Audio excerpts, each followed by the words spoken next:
முதல் இன்னைக்கு வரைக்கும் இதில் தான் மனுஷன் விழுந்து விழுந்து போயிட்டு இருக்கான்.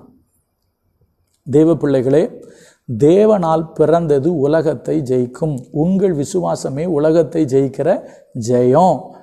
இயேசு கிறிஸ்து தேவனுடைய குமாரன் என்று விசுவாசிக்கிறவனே அல்லாமல் வேறு யார் உலகத்தை ஜெயிப்பான்? அப்போ விசுவாசத்தினுடைய பலன் என்னன்னா, நான் ஆண்டவரை உண்மையாக விசுவாசிச்சுட்டு நான் இருந்தேன் அப்படின்னா எனக்கு ஒரு வெற்றி உண்டு.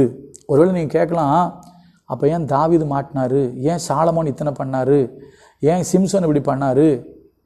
நான் நேத்தானே சொன்னேன், முந்தானத்து சொன்னேன், மோசேயின் நியாய பிரமாணத்தினால எவைகளிலிருந்தெல்லாம் நீங்கள் விடுதலையாகி நீதிமான்களாக்கப்படக்கூடாது இருந்ததோ, விசுவாசிக்கிறவன் எவனும் அவராலே இவராலே இயேசுவினாலே விடுதலையாகி நீதிமான் ஆயிடுவான்.